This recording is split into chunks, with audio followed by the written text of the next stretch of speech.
ನಮಸ್ಕಾರ. ನೀವು ನೋಡ್ತಾ ಇದ್ದೀರಾ ಟಿ ವಿ ವಿಕ್ರಮ. ನಾನು ಶಶಾಂಕ ಹಿಂದೂ. ವಾಣೀಂ ವಂದೇ ವಿಭೂತಯೇ. ಹಿಂದಿನ ವಿಡಿಯೋದಲ್ಲಿ ನಾವು ವಿಷ್ಣುವಿನ 9ನೇ ಅವತಾರವಾದಂತಹ ಬುದ್ಧಾವತಾರದ ಕಥೆಯನ್ನು ತಿಳ್ಕೊಂಡಿದ್ದೀವಿ. ಈ ವಿಡಿಯೋದಲ್ಲಿ ನಾವು ವಿಷ್ಣುವಿನ 10ನೇ ಅವತಾರವಾದಂತಹ ಕಲ್ಕಿಯ ಬಗ್ಗೆ ತಿಳ್ಕೊಳ್ತಾ ಹೋಗೋಣ. ಯಾವಾಗ ಧರ್ಮಕ್ಕೆ ಸಮಸ್ಯೆಯಾಗುತ್ತೋ ಆಗ ನಾನು ಮತ್ತೆ ಹುಟ್ಟು ಬರ್ತೀನಿ ಅಂಥೇಳಿ ಭಗವದ್ಗೀತೆಯಲ್ಲಿ ಕೃಷ್ಣ ಸಂಭವಾಮಿ ಯುಗೆ ಯುಗೆ ಅನ್ನುವಂತಹ ವಾಕ್ಯದ ಮುಖಾಂತರ ತಿಳಿಸ್ಕೊಟ್ಟಿದ್ದಾನೆ. ವಿಷ್ಣು ಯಾವಾಗ ಧರ್ಮಕ್ಕೆ ಕುತ್ತಾಗುತ್ತೋ, ಪ್ರಕೃತಿಗೆ ಸಮಸ್ಯೆ ಆಗುತ್ತೋ ಆಗ ಅವತಾರಗಳನ್ನು ಎತ್ತಿ ಅವನು ಧರ್ಮಸ್ಥಾಪನೆಯನ್ನು ಮತ್ತು ಪ್ರಕೃತಿಯ ಸಮತೋಲನವನ್ನು ಕಾಪಾಡಿಕೊಳ್ತಾ ಬಂದಿದ್ದಾರೆ.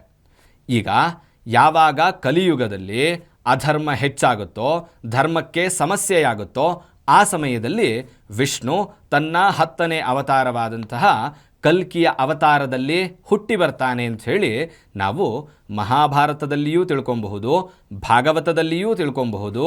ಅಷ್ಟೇ ಅಲ್ಲದೆ ಕಲ್ಕಿ ಪುರಾಣ ಮತ್ತು ಭವಿಷ್ಯಮಾಲಿಕೆ ಪುರಾಣಗಳಲ್ಲಿ ಇರುವಂತಹ ಉಲ್ಲೇಖಗಳನ್ನು ಕೂಡ ನೋಡಬಹುದು.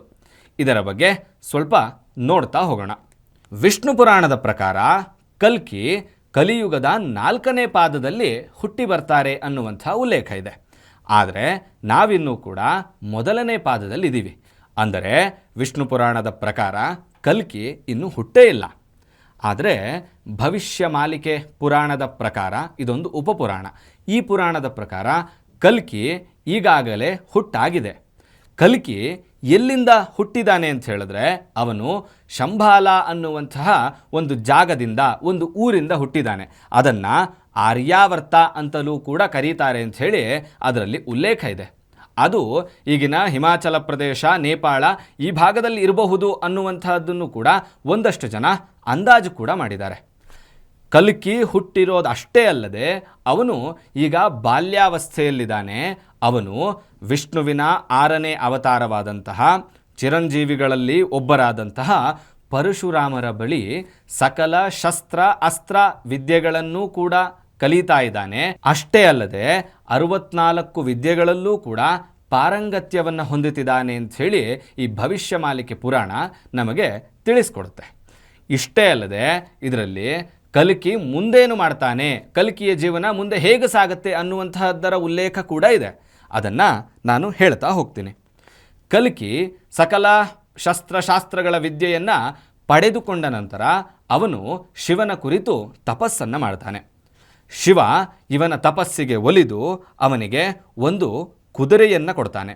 ಆ ಕುದುರೆಯ ಹೆಸರು ದೇವದತ್ತ ಅಂತ ಹೇಳಿ. ಅಷ್ಟೇ ಅಲ್ಲದೆ ಅವನಿಗೆ ಒಂದು ಖಡ್ಗವನ್ನು ಕೂಡ ದಯಪಾಲಿಸ್ತಾನೆ. ಜೊತೆಗೆ ಒಂದು ಶುಕ ಪಕ್ಷಿಯನ್ನು, ಅಂದರೆ ಒಂದು ಗಿಣಿಯನ್ನು ಕೂಡ ಕೊಟ್ಟು ಹೋಗ್ತಾನೆ. ಆ ಗಿಣಿ ಭವಿಷ್ಯ, ವರ್ತಮಾನ ಮತ್ತು ಭೂತಕಾಲದ ಎಲ್ಲ ಘಟನೆಗಳನ್ನು ತಿಳಿಸುವಂತಹ ಗಿಳಿಯಾಗಿರುತ್ತೆ ಅಂಥೇಳಿ ಭವಿಷ್ಯ ಮಾಲಿಕೆ ಪುರಾಣ ನಮಗೆ ತಿಳಿಸುತ್ತೆ. ಅಷ್ಟೇ ಅಲ್ಲದೆ ಭವಿಷ್ಯ ಮಾಲಿಕೆ ಪುರಾಣದಲ್ಲಿ ಇವನು ಅಂದರೆ ಕಲ್ಕಿ ವಿಷ್ಣು ಯಶಸ್ ಅನ್ನುವಂತಹ ವ್ಯಕ್ತಿಗೂ ಮತ್ತು ಅವರ ಹೆಂಡತಿಯಾದಂತಹ ಸುಮತಿಗೂ ಜನಿಸುವಂತಹ ಮಗ ಆಗಿರ್ತಾನೆ ಅಂಥೇಳಿ ಉಲ್ಲೇಖ ಇದೆ.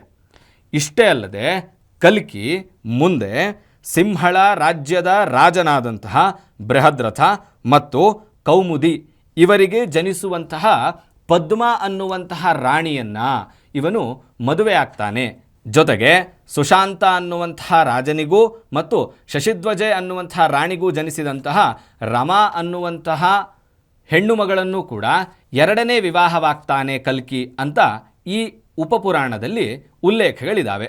ಇಷ್ಟೇ ಅಲ್ಲದೆ ಕಲಿ ಉಗ್ರ ಸ್ವರೂಪವನ್ನು ತಾಳಿ ಯಾವಾಗ ಅಧರ್ಮ ತಾಂಡವವಾಡುತ್ತೋ, ಯಾರು ಅಧರ್ಮಿಗಳಿರ್ತಾರೋ ಅವರ ರಂಡವನ್ನು ಚಂಡಾಡ್ತಾನೆ. ಯಾರು ಧರ್ಮವನ್ನು ಪಾಲಿಸ್ತಾ ಇರೋದಿಲ್ವೋ ಅವರೆಲ್ಲರನ್ನೂ ಕೂಡ ಕೊಂದು ಹೋಗ್ತಾನೆ. ಕಲಿಯ ಜೊತೆಗೆ ಯುದ್ಧವನ್ನು ಮಾಡಿ ಕಲಿಯನ್ನು, ಅಂದರೆ ಕೆಟ್ಟದ್ದನ್ನು, ಕೆಟ್ಟದ್ದು ಅಂತ ಹೇಳಿದ್ರೆ ಈಗಿನ ಕಲಿಗಾಲ ಏನಿದೆ ಅದು ಕೆಟ್ಟದ್ದು ಅನ್ನುವಂತಹ ಅರ್ಥವನ್ನು ಸೂಚಿಸುತ್ತೆ. ಆ ಕಲಿಯನ್ನು ಸೋಲಿಸಿ ತದನಂತರ ತನ್ನ ಶಂಭಾಲ ರಾಜ್ಯಕ್ಕೆ ಅವನು ವಾಪಸ್ ಹೋಗ್ತಾನೆ.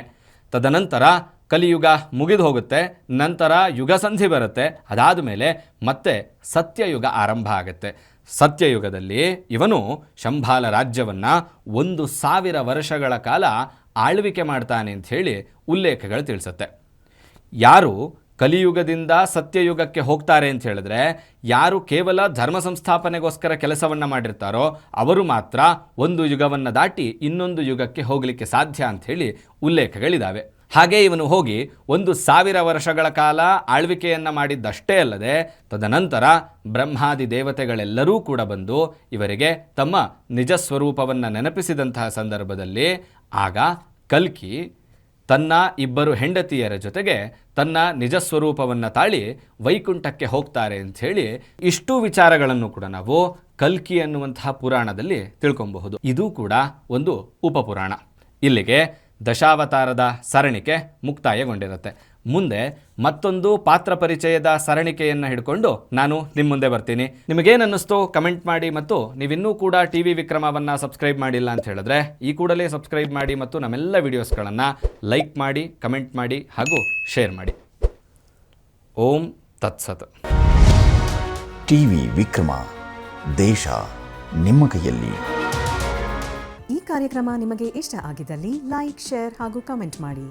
ಟಿವಿ ವಿಕ್ರಮದ ಕಾರ್ಯಕ್ರಮಗಳನ್ನು ನಿರಂತರವಾಗಿ ವೀಕ್ಷಿಸಲು ಸಬ್ಸ್ಕ್ರೈಬ್ ಮಾಡಿ, ಬೆಲ್ ಐಕನ್ ಒತ್ತಿ.